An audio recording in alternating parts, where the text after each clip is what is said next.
Hello class, good morning. Our topic for today is be careful of your detours. So, detours is if you are walking along a path and you will encounter a detour. So, a detour is a change in direction or a distraction from your main way. So, even in um achieving our goals, okay, there are so many distractions, but don't let that distraction be on top of you. But those distraction, okay, you should be on top of those distraction. Don't let this distraction to hinder you, and don't get too much affected. You must defeat it with your faith with God. Anyways, we cannot really avoid distractions, but at the end of the day, you should recall, okay, realize what is your main goal so that you can go back to the path or to the right path. So, another one is when your parents give pieces of advice to you, you should listen and accept. You should listen, accept, and do what they say. So,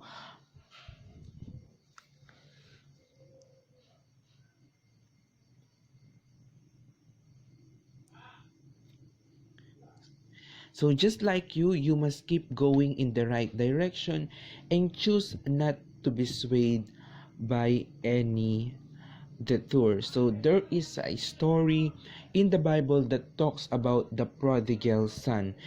To be a prodigal means to be a very wasteful son. So why he become a wasteful son? This son became a prodigal after he asked his father for his inheritance. As soon as he had it, he went away and spent all his money at parties and having a good time until he became dirty poor. And this is the story of the prodigal son that you can find on chapter on the book of Luke chapter 15 verse 11 to 24. So I will read this story in I will read this story in Tagalog.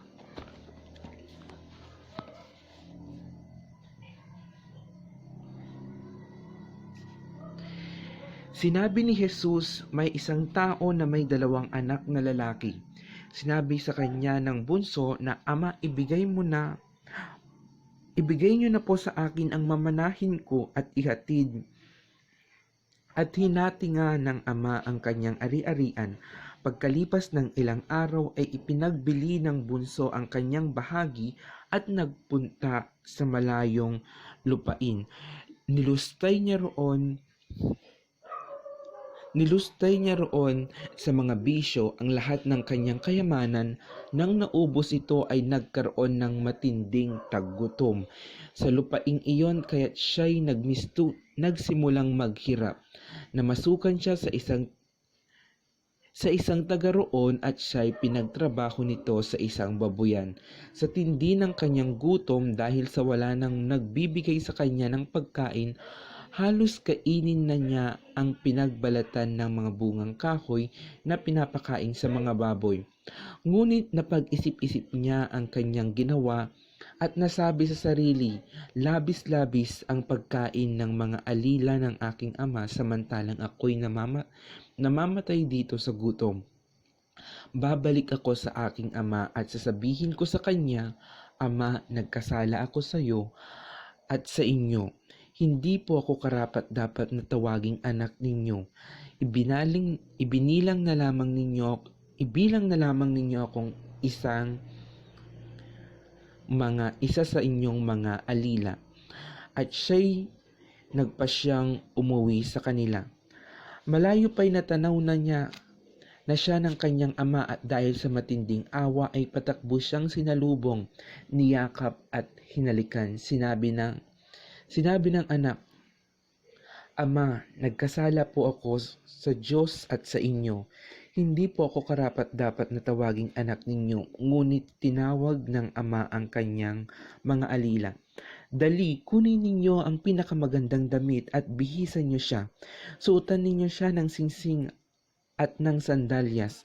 Katayin ninyo ang pinakamatabang guya at tayo'y kumain at magdiwang, sapagkat ang anak kong ito ay namatay na, ngunit siya ay nabuhay, nawala, ngunit muling natagpuan, at sila nga'y nagdiwang."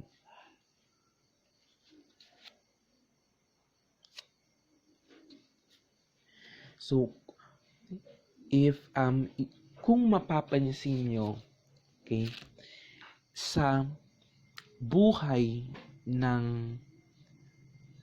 nito, okay, nilustay niya ang kayamanan, okay, nawala siya sa tamang landas.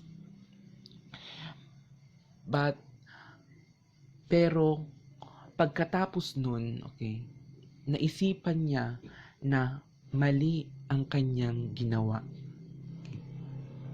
At bumalik siya sa kanyang ama. Sana ganyan din tayo. Maraming mga pagsubok sa buhay, maraming mga temptasyon na siyang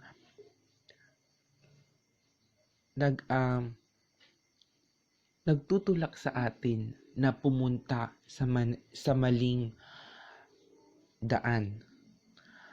Ngunit, okay, dapat pagkatapos ng mga pagsubok na ito, ng mga temptasyon, ay maisipan natin kung ano ang tama sa mali. At magbalik loob tayo sa Panginoon. Humingi tayo ng kapatawaran. Katulad na lamang dito sa istorya ng The Prodigal Son. Nagkamali man siya, ngunit sa huli ay bumalik siya sa kung saan siya nararapat. Bumalik siya sa tamang daan.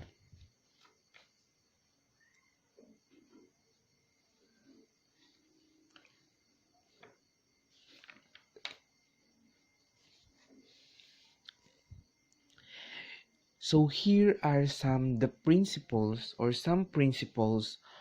about life detours from the story of the prodigal son. God doesn't want you to be detoured. He wants you to stay along the ideal path. Detours can lead you further away from the ideal path. You will continue along a detour unless you come to a turning point, just like in the prodigal son. She come to a turning point that he really needs, okay, to go back to his father. You must take the turn by realizing your mistake and repenting of your sin. Again, in the story, at the end, he realized his mistake and he said that he want to ask for forgiveness for his father and to God. And the last one is getting out of the detour begins as you take a step back to the ideal path. So, it's not only the path that you want, okay? You should also consider from what is right and wrong.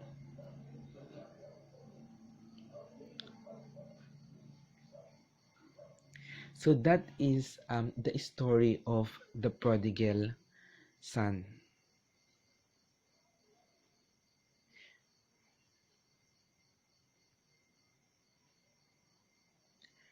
For your activity, answer the questions about the story.